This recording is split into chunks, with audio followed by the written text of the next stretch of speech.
The first thing is, what is NOC? NOC is National Occupation Classification. It is a set of classifications that, in order to understand the tier category, the best source is the IRCCs. There are tier categories 0, 1, 2, 3, 4, and 5. Guys, if you are confused about what your NOC code is, if your job responsibilities are too confusing,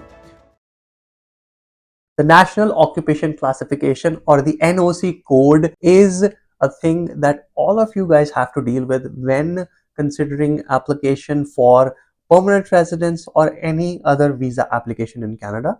This is one of those things where if an experience is required for an application, NOC code needs to be determined for that particular experience. Now, the NOC code, or the National Occupation Classification, is a system that classifies every job and assigns it a special code, which is then used by Canadian immigration for various different programs. What are NOC codes? How to determine your NOC code, and how to ensure that your reference letter, employment letter, satisfies the requirement of an NOC code. This is what we're going to talk about in this video, so stay tuned until the end. Guys, if you are confused about what your NOC code is, if you cannot figure out if you have found the right NOC code for your job, if your job responsibilities are too confusing, feel free to contact us. We have a special service for you, NOC Code Review Service, where we will review your reference letter, the employment letter, and help you figure out your NOC code. It's a very interactive service where we interact with you, understand your roles and responsibilities, understand what you do on a daily basis, and then try to give you the best NOC code that will align with that. On top, you'll get some recommendations if your reference letters are good and if there are any changes required in order to best present your case to IRCC. The link's in the description. You can find the service on our website as well. Welcome back to the channel, guys. My name is Roop. I'm a regulated Canadian immigration consultant. At our firm FHC, we assist all prospective immigrants with their immigration to Canada. If you are an aspirant, you need assistance, here is our contact information. Feel free to get in touch with us and we would be happy to assist you. If you would like to chat with me or any other RCIC in our firm, you can book an appointment. The link to book an appointment is in the description of this video, along with numerous other useful links. Now, talking about the NOC codes, before we go into those details, let's quickly take a moment to answer the comment of the week. And this week's comment comes on our short that is on, do you need a VES if you've done a program in Canada? And the question is, I did my master's in engineering from India and MBA from Canada. Do I need a VES? For the purpose of express entry, you don't really need a VES. The MBA degree, the master from Canada, gives you the highest points. And because it's a Canadian education, you don't need VES for it. So you would not really need a VES for this particular education. I hope this helps. Now, going into the NOC codes, guys. The first thing is, what is NOC? NOC is National Occupation Classification. It is a set of classifications that the government of Canada as a whole has created in order to classify different occupations into categories. Now, these categories as of 2021 are based on tier categories. That's what they're called. And different tier categories are defined based on education and type of occupation. Now, in order to understand the tier category, the best source is the IRCC's NOC 2021 page. And over here, we can see this table that you can see on the screen. Now, guys, it defines the tier categories. There are tier categories 0, 1, 2, 3, 4, and 5. So in total, 6 tier categories exist. Now, before we proceed, guys, I would like to request you to quickly subscribe to the channel. You subscribing to the channel can help us stay motivated, continue creating informational content that can help you and all your friends. So please subscribe right now. Thank you. So here on the screen, you can see, if you Google NOC codes on Google, the second link is this page over here. This is the page that has information about the tier categories. Now, guys, if you look at this table over here, it talks about different tier categories. Tier category 0 belongs to management occupations. These are the folks who are in management jobs, be it in financial, relation management, advertising, etc., etc. So all kinds of management occupations fall in tier category 0. Tier category 1 are occupations that usually require a university degree. Now, guys, the tier system mostly goes off of the education and work experience requirement. So essentially, the tier categories are defined on the basis of minimum experience that you need in order to do a job. And hence tier category 1 is folks that require a university degree, and examples are financial advisors, software engineers. Then we have tier category 2. These are occupations that usually require a college diploma, 2 or more years of apprenticeship training, or supervisory occupations. So these would include technicians, computer technicians, medical technicians, etc. Even supervisors, your food supervisors, security supervisors, retail supervisors fall in tier category 2. Tier category 3 are folks who require a college diploma, and on top of that, less than 2 years of apprenticeship or more than 6 months of on-the-job training, right? So these could be bakers, nurse aides, dental assistants. These are the folks who can do their job with a college diploma and almost 6 months or more of on-the-job training. Tier category 4 are the folks who usually only require a high school diploma and some few weeks of on-the-job training. Could be home childcare provider, home support workers, salesperson, merchandisers, etc. And tier category 5 are the folks who don't require any education at all and just really need a few weeks of training in order to do the job. And your food counter attendants, landscaping workers, laborers, they would fall in tier category 5. And tier category 5 essentially does not require any extensive training. So tier category 0, 1, 2, 3, 4 and 5. 0 to 3 are the ones that are eligible for express entry. Now guys, oftentimes the question is, how do I know the tier category of my particular job? Well, if you know your NOC code, then look for the second digit of the NOC code. The second digit of your NOC code gives you the tier category that you fall under. And a lot of folks ask, how do I go and find my tier code, my NOC code? And it's very simple, guys. All you need to do is go here. You can put your job title, say that you are a software engineer, and you will see your NOC code 21231. If you are a physician, you will see your NOC code is 31102. If you are a teacher, you will see different NOC codes for secondary school teacher, elementary school teacher, and elementary and secondary school teacher. So guys, this is how you can find your NOC code. However, it's not as simple as that, because sometimes you may have a title that is not a common title that may not appear here, or you may have certain job roles and responsibilities that are not very straightforward. In that case, if you go to Google and type NOC codes, this is the first link that you want to go to.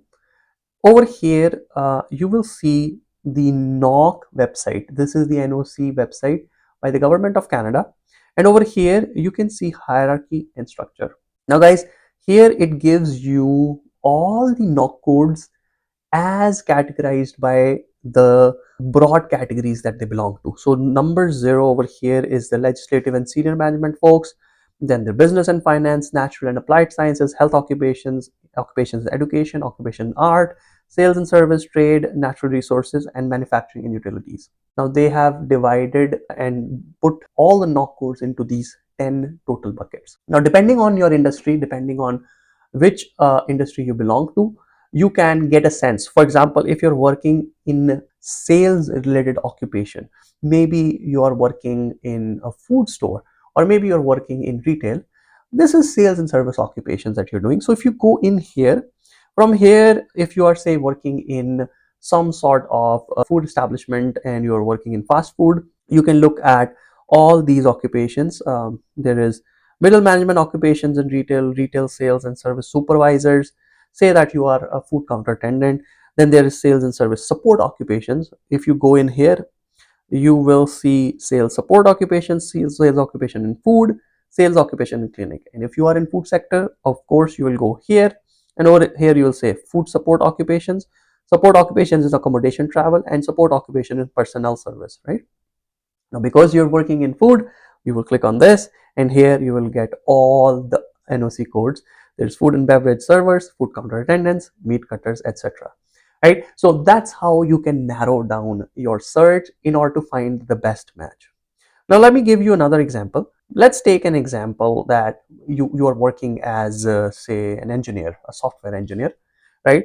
Now you come here, and out of all of these, engineering is applied sciences, right? So natural and applied science and related occupations is the broad category that you would fall under. When you go here, you'll see specialized middle management occupation in engineering architecture, professional occupations natural and applied sciences, and then technical occupations related to natural and applied sciences. Because you are an engineer, let's look at professional occupations. Over here, there is professional occupations in natural sciences, professional occupations applied sciences except engineering, and then straightforward professional occupations in engineering. If you go in here, you'll see civil and mechanical, electrical, electronics, and computer engineers, manufacturing process, natural resources, and other engineers. Now, if you're a software engineer, either you fall in this bucket, electrical, electronics, and computer, or other engineers. So let's first check this one.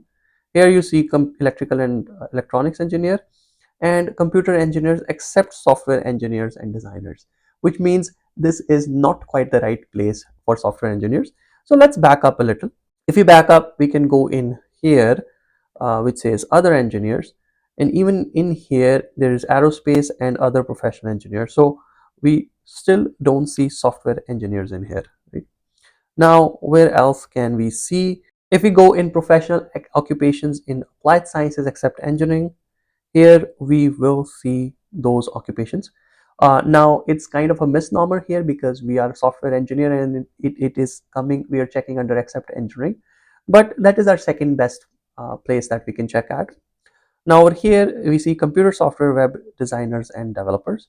So if we go here we see software engineers and designers listed over here, right? So this is an illustration of how you can find the NOC code. Now the next question is, well, I've found a suitable match. How do I ensure that my job duties match the NOC code? So guys, I'll give you an example. Here on the screen, you can see the NOC code for food service supervisor. The first thing you need to match is that overall your job duties and your job profile meets the requirement of the lead statement. This thing over here is called the lead statement of the NOC. Food service supervisors supervise, direct, and coordinate the activities of workers who prepare, portion, and serve food. They are employed by hospital, other healthcare establishment and cafeterias, catering companies, and other food service establishments. So the main thing is they supervise, direct, and coordinate the activities of workers who prepare, portion, and serve foods, right? And then over here we can find the titles, all the examples of titles that can be awarded to a food supervisor. And over here we can see cafeteria supervisor, canteen supervisor, food supervisor, so on and so forth. And then if we go back to the NOC code, here we can also see the exclusions, the NOC codes that are not included in this particular category.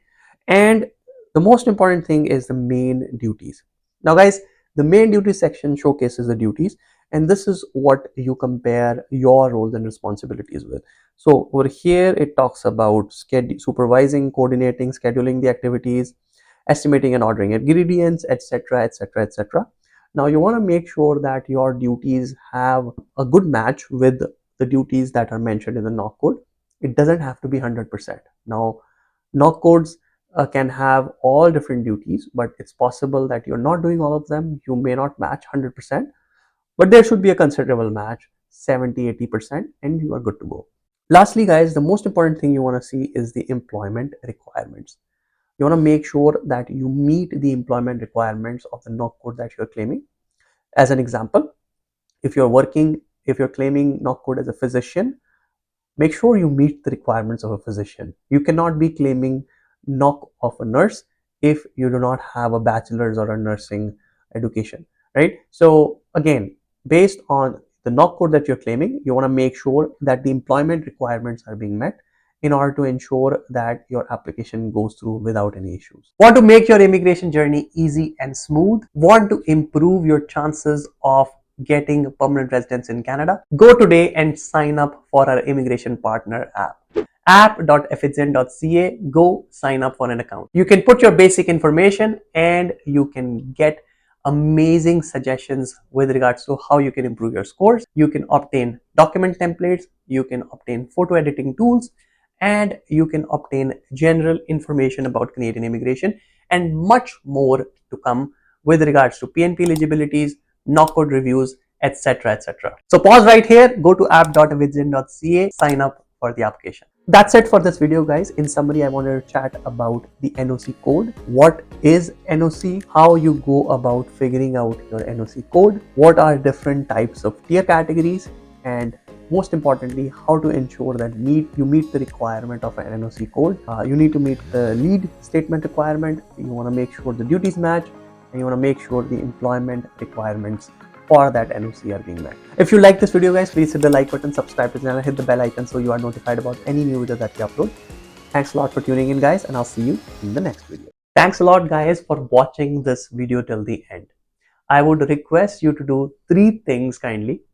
Number 1 is to subscribe to this channel. You subscribing to this channel allows us to create more and more informative videos and improve the content that we deliver. Secondly, please mention in the comment section what you liked about this video, what you disliked about this video, and what would you like us to cover next, so that we cover what you want to see and we don't make the same mistakes again. Thirdly, I would request you to kindly share this or any one video from our channel with any one friend of yours, because one piece of information can change someone's life. Thank you very much and keep watching FHC Index.